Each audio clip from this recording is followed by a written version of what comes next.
እንደዚህ እኮ ነው ባለጌ ናት እኮ ገብታለሽ እዛ እኔ እቺ ሳይኮሎጂ ነው ተንኮል ነጂ የምትባለው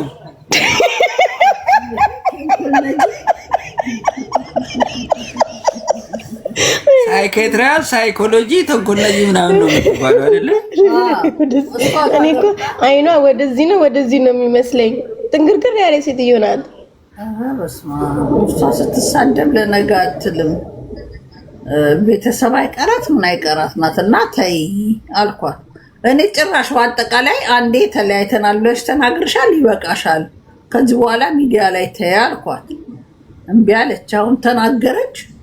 ምን ተፈጠረ? ስለተናገረች ሰው ሙድ ከመያዙ እንጂ ና ብሎ ሆዴን የሚደበድበው አለ፣ የሚቆርጠው አለ፣ የሚነካው አለ። የለም ወንድ ኮንክ የተመታ ቀን ለፖሊስ ማስያዝ።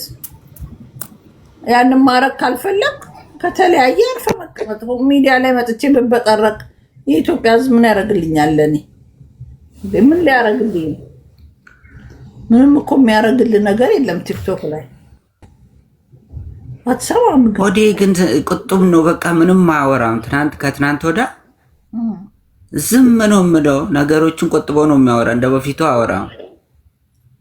አይ በጣም ኢትዮጵያ ነች። ሮሚ ግን እኮ በደንብ ነው ያስታመመችው። በእውነት ለመናገር አረማየት ግፍ ነው፣ ጥሩ አይደለም። እንደዚህ ቢያንስ አለመሳደብ ይችላል።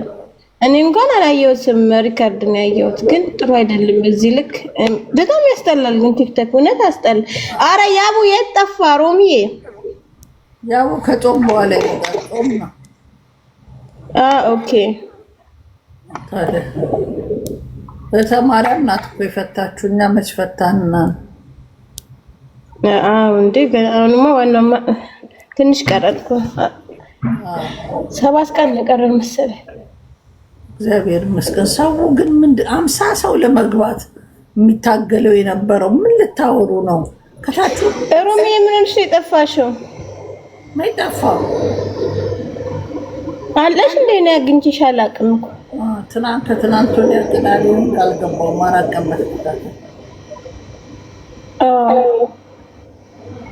ሳኩኝ ትንሽ። በስማ ቆየሽ ከገባሽ?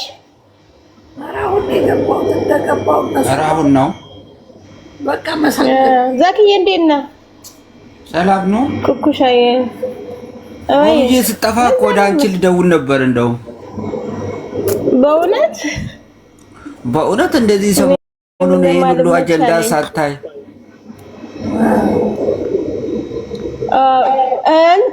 አጀንዳ ብትል እኔ በቃ እንዴት ልሁን? በስመ አብ የእንትን ያለ ሪከርድ ነው የሚደርሰኝ። ሰምቼ የተሰማ የእውነት አለች በህይወት ሀና ታውቃታለሽ? እና ቲክቶክ ላይ ነው የማውቃት እኮ ቲክቶክ ላይ ነው ታውቃታለሽ? እንደዚሁ ነው፣ ግን ንግግር የለንም። በጣም ነው ያሳዘነችኝ። በእናትሽ በተገኘ በጣም ነው ያሳዘነችኝ በእውነት። አስቢው ሮሚዬ፣ እንደው በቤተሰብ በምን አይነት መንገድ ላይ ይሆን? በእናትሽ አሁን ሞታለች ተብሎ ታውቂያለሽ፣ ኢትዮጵያ ላይ ሀዘን ከባድ ነው። ግን አሁን ደግሞ አለች እንትኑ ራሱ ጭንቀቱ ራሱ ተስፋ ያስቆርጣቸዋል። አሁን የሚያስጨንቀው እንደዚህ አይነት ነገር ግን እኮ መጀመሪያ ሞታለች ብሎ ሬሳ ያሳየን ሰውዬ እኮ የሉሲ ፎቶ ነው ያሳየን። በጣም የቆየ ሰው በአንድ ወር በሁለት ወር እኮ እንዳይሆን ባለችበት። አዎ አይ አለች፣ በህይወት አለች። ተስፋ አንቆርጥም። እግዚአብሔር ይጠብቃት እውነት ለልጇ ሲል።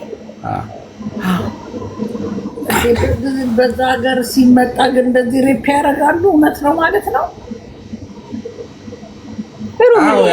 ሲጀመር እኮ ስትሄጂ መንገድ ህግ ባልሆነበት መንገድ እኮ በቃ አደጋ እንዳለው እኮ አምነሽ ነው ወይ ሊያልፍልሽ ወይ ሊያልፍብሽ ነው እኮ። ስደትንም ስትሄጂ አረብ ሀገር አንቻውን ስለማታውቂው እንደዛ እኮ ስደት እንደዛ ነው። ግን በዚህ መንገድ መሄድ እኔ በጣም ነው የምፈራው በእውነት። ሀሳቡ ራሱ በጣም ብዙ እድል ራሱ አግኝቼ ነበር በዚህ መንገድ ራሱ ባለፈው ራሱ። ግን በጣም ነው የምፈራው እኔ ለምን እንደሆነ አላውቅም። ግን ሰው እያለ ሰው እንዲህ ሲተናከል ወንድነታቸው ወንዶቹም ዝም ማለታቸው ሲባል በጣም ነው የገረመኝ። በሆነ ምን ሆነሽ ነው ተብሎ እንኳን አይጠየቅም እንዴ? ቢያንስ እንኳን ምንም ካላደረጉ ምን ሆነሽ ነው አይባልም። በስመ አብ ኢትዮጵያዊነታችንን ፊልም ላይ ብቻ ነው እንደዚህ መታገል። በጣም ነው የሚያሳዝነው። ብቻ ለሀገሯ ለእመቤቴ ማርያም ታብቃት። ፓፓላሬ ለምንድን ነው የምታሰረው? ፊንቴክ ነው ምንድነው የታሰሩት? እንዳለነ መንሱር ጀማል አንቺ እኔና የአብስራ ነው መሰለኝ ሲያስተዋውቁ እሱንም ጠበቃው አስፈታም እንዴ? ጠበቃ አለኝ እንዴ ነኝ በዚህ ገባው በዚህ ወጣው ሲመጻደቅ የኖረ ሰውዬ ለምን አይፈታም? ጮሃል ቡጣጋ የሆነ ነገር እንትን ሲያስተዋውቁ እኛ ሄደን ነበር እኮ። እውነትም እኮ እኔ ላይፍ ሳስተላልፍ እኮ ነበረ። እኛ ግን ማስታወቂያ እንኳን የተቀበልነው ነገር የለም። እዛ ጋር ሄደን መኪና እንሸጣለን አሉ። እኔ እዛ ሀገር አልኖርም። ለሚኖር ሰው ግን ጥሩ ነው። 1 ሚሊዮን ብር ከፍለው ምንድነው ቀጣዩን በምንድነው ለ5 ነው ለ10 ዓመት በባንክ ነው የምትከፍሉት ምናምን ብለው በቃ የሚመስጥ ወሬ ነው። እውነት ለመናገር እንዳለ ነጋዴዎች በተለይ ጉራጌዎች በጣም ብዙ ነበሩ። ከወደድ ነፃ በ5 ዓመት ክፍያ ነው ምናምን ስለተባለ ሰው ሁሉ ደስ ብሎታል።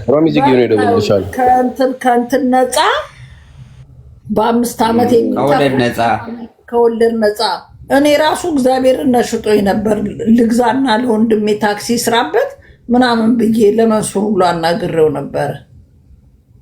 ለካ ሿሿ ነው እዛ ጋር እኮ በዛ ደካማ ጎን በዚህ አጥንቶ ነው እኮ የገባው። ሮምዬ ሿሿ በዛብን እኮ ከዚህ በፊት እዛ ያለሽን ብዙ ነገር እኮ ነው የተበላ ነው። በጣም እኮ ነው የሚገርመው። እግዚአብሔር አክሲዮን ግዙ ተብለን አክሲዮን ገዝተን የንግድ ሱቅ ይሰጣችኋል ተብለን ነፍቶናል እኮ። ኤልያስ አመልጋ ማነው? ኤርሚያስ አመልጋ ነው የሚባል ኤርሚያስ አመልጋ እሱ ከዛ በቀን አንዴ መብላት ጀመረ። ብሩን ጨርሶት እኛ ይሄው እስካሁን እኮ እሱ በቀን አንዴ ነው የምበላው ብሎ ላይፍ ላይ ተናግሯል። እና ብሩን ጨርሶት ነው ከኛ የሰበሰበውን ብር ጨርሶት ቀላል በልቷል እንዴ? ስንት ሰው ብር አኘከው እንጂ። አሁን ይሄም ሰውዬ ቀስ ብሎ አረጋግቶ ይመጣል። ያው ሁሉ ማን ይላኳል? 1 ሚሊዮን ብር እንዴት አድርገው ነው ያጠራቀሙት? ሲጀመር ደግሞ እነሱም እያወቁ ነው የገቡ። ለምን ሌሎቹ እነሱ ረጅም ዓመት የሰሩ ናቸው። ከመንሱር ውጪ ያውቁታል ያለውን ነገር ገብቶሻል። እነዛን ሴቶቹ አንፈልግም ብለው ሲወጡ መጠራጠር ነበረባቸው። እዛ ነው ሄደው እኮ ለአብይ ጋር ሽማግሌ እኔ ላስፈታችሁ አልችልም፣ እኔ ጠቅላይ ሚኒስትር ሀገር እንትን ላለው እንጂ እንትን ወንጀል ሰሩትን በእኔ ፈቃድ የሚለቀቅ ማንም የለም። ኤግዛክትሊ ትክክለኛ መልስ ነው የመለሰላቸው። ሲጀመር መቀጣት አለባቸው። በቃ መቀጣት አለባቸው። ሀገር ሽማግሌ ሀገር ኩራት የሀገር አይሰራም። በቃ ስህተት ሰርተዋል፣ መቅጣት አለባቸው። አዎ ይሄ ትውልድ መማር አለበት። ጠቅላይ ሚኒስትር ምህረት ማድረግ የምችለው